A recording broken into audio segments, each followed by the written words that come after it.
J'espère que tu vas bien. Aujourd'hui, je te retrouve pour te présenter mes meilleures découvertes de 2024. Alors, c'est vrai que je suis extrêmement en retard puisqu'on est en 2025 depuis déjà 3 mois, voire presque 4. Je vais te présenter 5 de mes meilleures découvertes de manga romance en 2024. Ce que j'ai découvert en 2024, pas des mangas qui datent de 2024, mais ce que j'ai découvert en 2024. Donc, je lirai le synopsis de chacun. Et ensuite, je donnerai les points forts et les points faibles selon moi. Donc, voilà. Et je donnerai un avis global. Le premier manga est Kimi-ga Tokubetsu.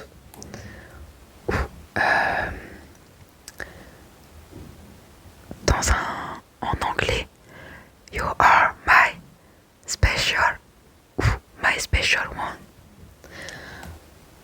Alors, synopsis. Nous suivons l'histoire d'une jeune fille assez banale que personne ne remarque vraiment. Elle se rapproche d'un garçon nommé Kirigaya, qui est en fait une idole. Attirée par sa gentillesse, elle finit par tomber amoureuse.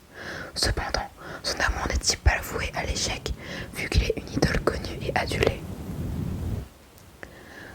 Alors, les points forts de ce manga, selon moi. Alors, je suis pas du tout une critique, je veux dire, je suis pas très douée pour commenter, je suis pas très douée pour m'exprimer de manière générale. Donc ça risque d'être assez vague, assez, on va dire, pas naïf, mais simplé comme commentaire. Mais bon, c'est pas grave.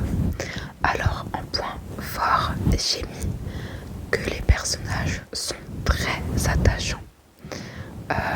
Tous les personnages, c'est-à-dire la fille principale, le garçon principal et tous les autres à côté, leurs amis quoi, leur entourage. Le couple principal, ils sont dans une relation saine. Les personnages secondaires sont développés. Et pour ce qui est de l'histoire, c'est vrai que l'histoire est assez simple, voire cliché, mais je trouve que elle est efficace.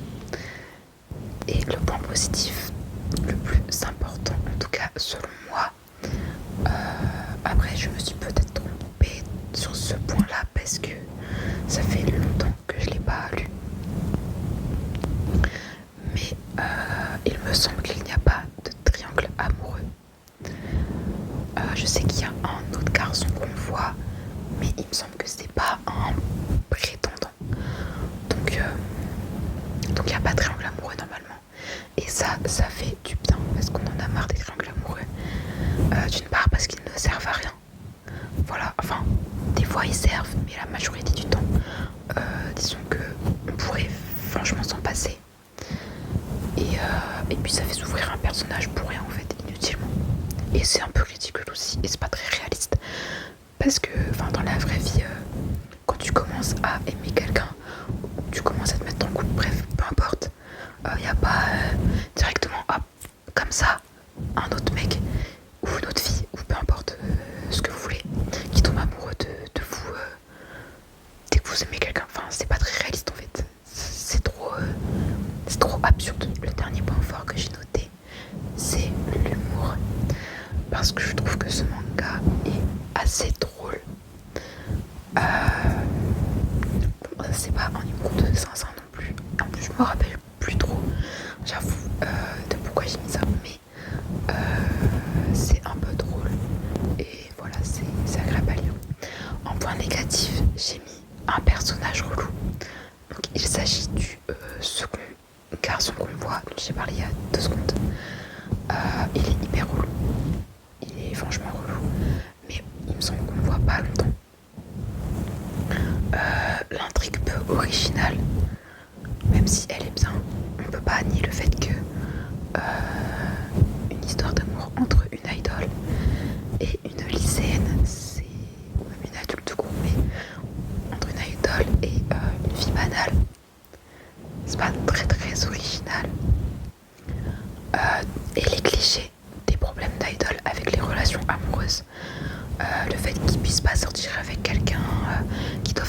cliché, relations secrètes et tout. Personnellement, en fait, j'aime bien les histoires avec les idoles. Mais c'est vrai que ce cliché et ces problèmes-là, qui sont quand ils aiment une fille, parce que souvent c'est un gars, vu que je lis des jojo, souvent le gars c'est l'idole, enfin l'idole c'est le gars, donc c'est souvent très très chiant, et c'est un peu ridicule si je peux me permettre. Mais il y a aussi le fait qu'il y ait une différence d'âge entre la FL et le ML. Je sais plus vraiment, je suis en train de faire une revue d'un manga donc je me rappelle plus, enfin je m'en rappelle mais pas très très précisément. Mais la fille, il me semble qu'elle a 16 ans ou 17 ans et que le garçon en a 23. Donc effectivement, personnellement ça m'a pas trop choqué parce que au niveau de la personnalité du garçon et du style de dessin, bah en fait la différence d'âge elle choque pas parce que les deux, physiquement parlant, enfin ils font le même âge donc c'est pas hyper choquant. Mais voilà, je peux mettre ça en point négatif puisque personnellement pour ma part j'aime pas les différences d'âge en couple. Donc voilà. La note globale, c'est un shoujo classique avec ses personnages propres. C'est des personnages, je dirais pas qui changent d'habitude, mais un peu quand même.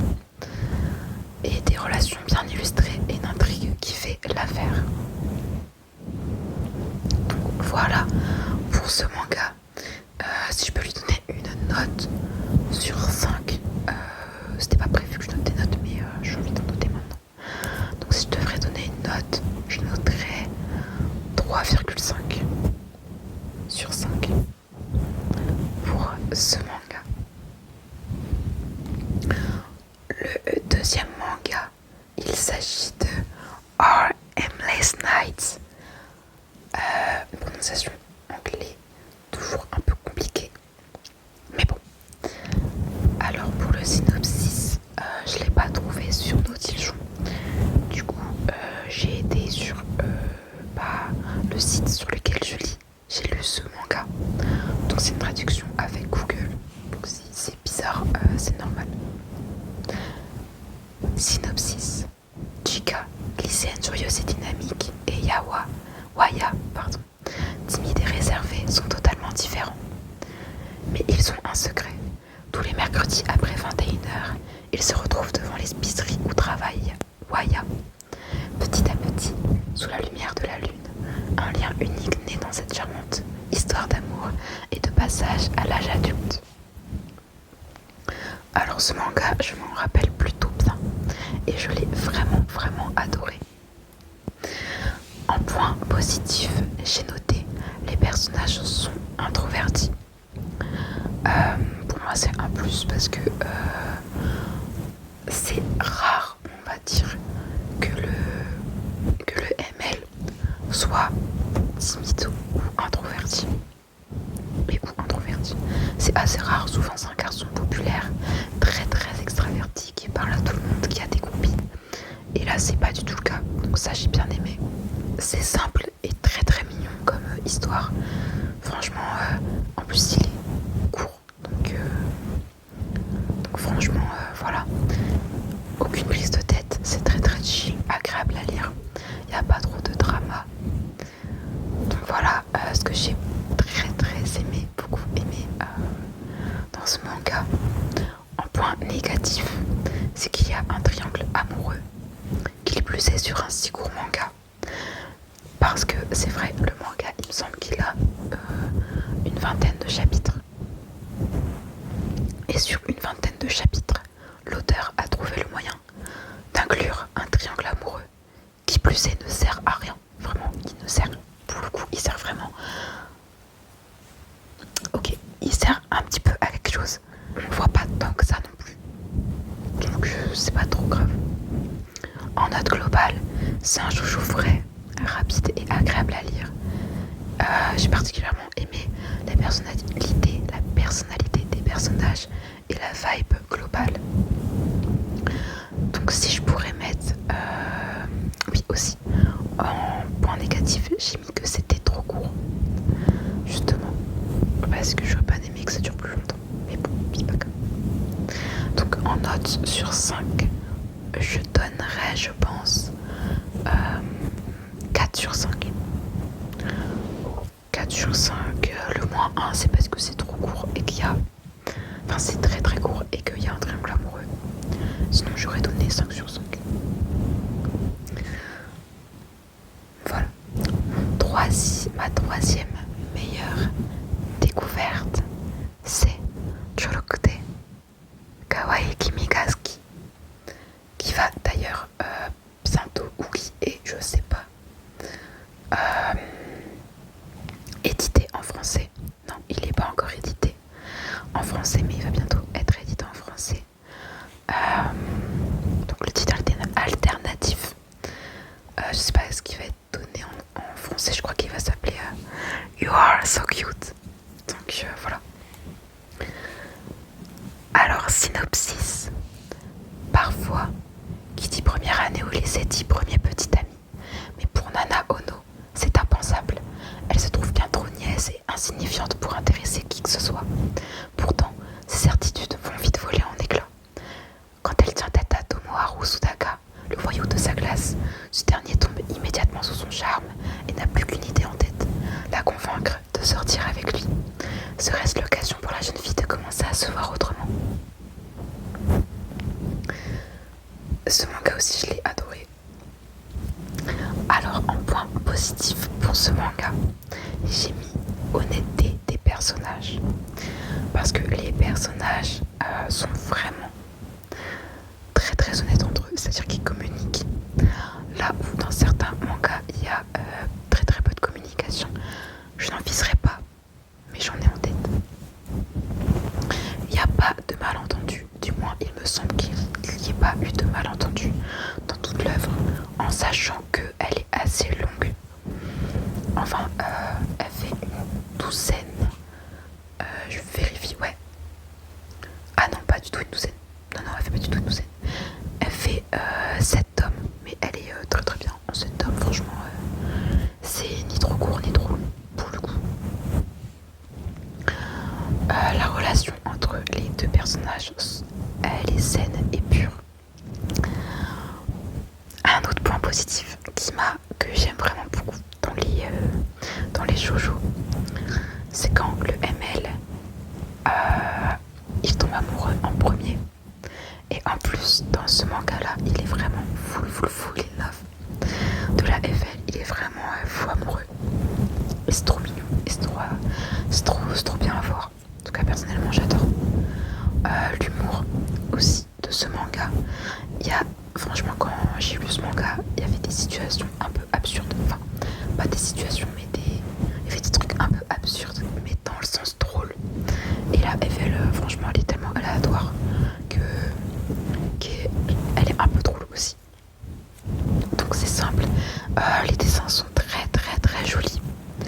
Et en point négatif, j'ai mis qu'il y a un triangle amoureux. Il y a un triangle amoureux malheureusement. Mais en point positif par rapport à ce triangle amoureux, c'est que le second ML, il est pas forceur.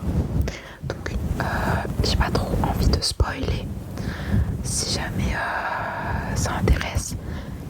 Mais disons que le ML, le second ML, il est pas trop dérangeant. Donc même s'il y a un triangle amoureux en soi, c'est pas très grave. C'est quand même grave, c'est pas très grave. Et le second point négatif, c'est que j'ai trouvé qu'il tombait vite amoureux. Il n'y avait pas beaucoup de processus où il tombe amoureux. Surtout le ML, même s'il tombe amoureux en premier, c'est assez rapide et on comprend pas trop pourquoi en fait il tombe amoureux. Enfin, c'est expliqué, mais j'ai trouvé ça un peu trop rapide. Donc voilà. En note globale, j'ai mis que c'était un shoujo classique, avec des personnages honnêtes qui communiquent et qui sont un peu drôles. La relation entre les deux protas fait tout le charme de l'œuvre. Et en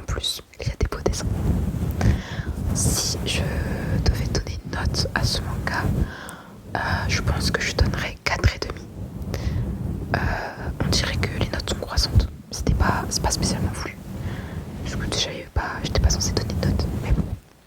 Donc je donnerais 4,5 pour Chorokute Kawaii Kimega Ski. Jugez pas mon japonais, SV. Ensuite, l'avant-dernier, le 4e manga qui fait partie de mes meilleures découvertes de 2024. Il s'agit de You and I Are Polar Opposites. Alors celui-là, je sais pas s'il va être édité en français. Si il va être édité en français, il me semblait bien. Je suis tellement heureuse. Je suis très très heureuse. Et il va avoir un animé en 2026. Alors, synopsis. Tout semble opposer la très anxieuse mais énergétique Suzuki et le très franc mais réservé Tani. Et le fait est que Suzuki en pince pour lui, mais qu'elle n'a jamais osé le dire à qui que ce soit. Alors, quand Tani lui-même fait le premier pas, Suzuki décide qu'il en est assez et prend son courage à deux mains. C'est justement parce que tous les opposent qu'ils iront loin ensemble. Le NL est introverti, timide. Voilà, j'aime beaucoup cette personnalité. Voilà, j'aime beaucoup cette personnalité. Donc ça m'a fait beaucoup accrocher déjà de 1. Alors, du coup, les points positifs que j'ai notés. Les personnages sont tous les deux très différents. Pas tous les deux, ils sont tous très différents. Il y a vraiment une multitude de personnages et de personnalités dans ce manga qui fait que c'est assez varié et on peut se reconnaître. Je pense que chacun peut se reconnaître dans un personnage d'une manière ou d'une autre. Donc ça c'est assez bien. La FL est extravertie et directe, plutôt confiante et stylée. Elle s'habille vraiment très très bien. Et franchement, c'est ce côté original que j'ai beaucoup aimé dans ce manga. Parce que d'habitude la FL elle est introvertie. Ou tout du moins elle parle pas. Et elle est naïve. Un peu bébête, si je peux me permettre. J'adore les shoujo, mais c'est vrai que les personnages féminins sont assez peu diversifiés, enfin, dans la personnalité, et pas très très intéressants souvent.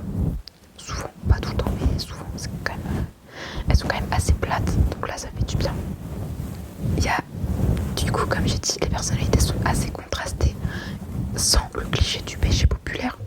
Alors il me semble qu'il y a un populaire, enfin globalement, enfin je crois qu'il y a plusieurs personnages populaires, mais il me semble vraiment pas qu'il y ait de personnages avec des groupies, le beau gosse du lycée qui se fait appeler le prince. Il me semble vraiment qu'il n'y a pas de ça. Donc ça aussi c'est un point positif qui compte beaucoup, mais vraiment beaucoup, surtout dans un shoujo. Comme je disais, ça apporte des personnalités aussi intéressantes les unes que les autres. Surtout chez Taira, avec ses problèmes d'adolescence. Franchement, Taira, c'est pour moi le personnage le plus intéressant de l'œuvre. Mais ça n'en tient qu'à moi. Le développement du couple et des personnages secondaires. Donc il y a aussi un couple secondaire. Ça aussi c'est bien. L'histoire est relativement complète. Il n'y a pas de triangle amoureux et c'est un peu mature dans, on va dire, la réflexion et l'écriture de l'histoire, si je peux dire ça comme ça. Mais ça reste simple et classique et il y a de l'humour. Donc franchement, beaucoup de points positifs que j'ai trouvés qui me sont personnels. Mais peut-être que si tu as déjà lu ou que tu comptes le lire, tu seras peut-être d'accord. Tu es peut-être d'accord avec les points positifs que j'ai donnés. En point négatif, je n'ai trouvé qu'un. C'est que la fin est un peu soudaine. Je trouvais qu'il manquait 2-3 petites choses à la fin de l'œuvre. Je trouvais que c'était un peu brutal en fait. Et le couple secondaire. Donc si jamais, voilà, je vais pas spoiler qui c'est. Mais le couple secondaire à la fin, c'est pas très très clair. Il y a 2 couples secondaires. Et le deuxième couple secondaire, la fin elle est pas très très claire. C'est pas abouti. J'ai un peu l'impression que là-dessus c'est une fin libre. Et personnellement j'aime pas les fins libres. Donc voilà, c'est le seul point négatifs que j'ai trouvés. En note globale, c'est un shoujo frais qui a son charme et sa particularité par ses personnages, son style et sa complétude, pour le fait qu'il est assez complet. Donc voilà pour l'avant-dernier, le quatrième de mes meilleures découvertes. Le cinquième et la dernière meilleure de mes découvertes 2024 en manga de romance. Il s'agit du vendeur du magasin de vélo. Le vendeur du magasin de vélo. Ce manga, c'était vraiment un coup de cœur. Un coup de cœur. Je regrette pas du tout de l'avoir découvert. Le vendeur du magasin de vélo. Synopsis. Elle, c'est Tomo Ano, surnommée Panko. Âgée de 30 ans, très timide, elle n'ose pas refuser les avances de son chef et les invitations de ses collègues. Lui, Takahashi, travaille comme réparateur de vélos dans son quartier. Lorsqu'elle le rencontre, elle trouve qu'il s'approche trop près d'elle et qu'il est un peu insistant. Mais bizarrement, ça ne lui déplaît pas. C'est l'histoire d'un amour pur entre un gentil voyou et une fille peu sûre d'elle. Ce manga, je l'adore. Ça me fait rire parce que le seul manga où j'ai pas dit que je l'adorais, c'était le premier, et je sais même plus dit qui est le premier. Ah si. Ouais, bah en vrai le premier, il était vraiment super bien, c'est juste que c'était pas un coup de cœur direct. C'est pour ça que j'ai pas dit que je l'adore. Alors celui-là, du coup pour le vendeur du magasin de vélo, j'ai vraiment adoré. D'ailleurs je l'ai pas dit, mais le premier manga il est pas fini.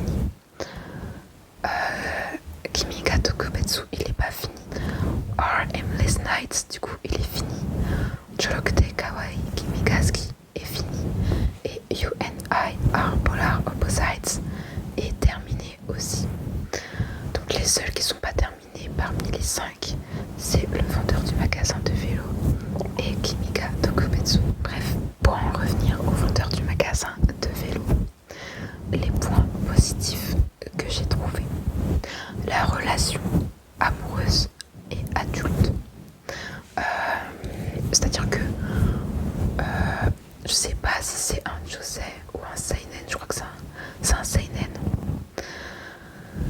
Du coup, forcément ça change des shoujo où c'est des relations adolescentes. Là c'est une relation une histoire d'amour entre deux adultes. Donc c'est ça que j'ai bien aimé, parce que ça change de ce que je lis d'habitude. Ensuite ça aborde des thèmes différents, comme la violence, l'homosexualité, la transidentité, l'harcèlement sexuel, les relations familiales compliquées et la confiance en soi. Et aussi l'estime de soi, que j'ai pas mis, mais il y a aussi l'estime de soi. L'histoire du coup elle est mature, les personnages ils changent et ils évoluent ensemble, surtout la FL qui au début est très peu sûre d'elle, a pas confiance en elle, et au fur et à mesure du manga, de l'histoire, elle grandit parce qu'elle a 30 ans, mais elle change, elle évolue et elle s'impose, on va dire. Elle s'impose et elle prend des décisions importantes qu'elle n'aurait pas osé prendre au tout début. Donc le manga est beaucoup plus adulte et approfondi, comme j'ai dit. Il n'y a pas de drame violent. Il y a des drames, mais ils ne sont pas très violents, c'est-à-dire que les thèmes sont compliqués, mais ça peut se lire chill quand même. Les dessins sont très très beaux. Et en point positif, bon, je sais pas pourquoi c'est spécialement positif, mais j'ai mis que c'était sous-côté. Parce qu'on entend très très peu parler. Ce manga a vraiment pas beaucoup de buzz, en tout cas pas dans la sphère manga, enfin pas dans la sphère globale du manga, il a pas beaucoup de buzz. Alors que pourtant, dans les mangas de romance, je pense que c'est peut-être que j'abuse en disant que c'est un des meilleurs, mais en tout cas je le trouve vraiment vraiment très très bien et accessible pour autant pour les adolescents que pour les adultes. Je pense qu'il est plus axé pour les adultes, mais pour les adolescents ça négatif, ben j'ai mis que j'en trouvais pas. Voilà, j'en ai pas. J'ai juste pas trouvé de points négatifs. C'est sous-côté. Voilà, pas de points négatifs à notifier. Donc en note globale, j'ai mis que c'était un manga mature et adulte, comme je l'ai dit 24 fois, au thème complexe mais bien abordé et une romance réaliste. Bon personnage aussi particulier les uns des autres. Donc voilà. Si je devais donner une note, je sais même pas si j'ai donné une note. You and I are polar opposites. Je sais pas si j'en ai donné une. En tout cas, si j'en ai pas donné une, et bah je vais noter 4,75. 4,75 sur 5 pour You and I are polar opposites.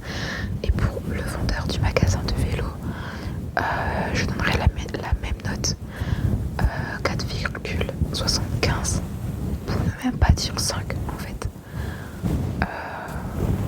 Mais je peux pas dire 5 dans le sens où il est pas fini et que la fin dans une œuvre elle est quand même assez importante. Donc je peux pas mettre 5 pour cette raison. Mais je pourrais. Techniquement je pourrais. Je répète le titre de mes 5 meilleures découvertes de 2024 pour récapituler. Donc le premier c'est Kimi ga Tokubetsu ou My Special One. Le deuxième c'est Our Endless Nights. Le troisième c'est Chorokute Kawaii Kimi ga Suki, qui va être édité en français sous le nom de You Are So Cute. Le quatrième c'est You and I Are Polar Opposites. Le cinquième et dernier c'est le vendeur du magasin de vélo. Je sais pas si mes commentaires étaient très intéressants, mais en tout cas j'ai fait de mon mieux pour commenter et pour être on va dire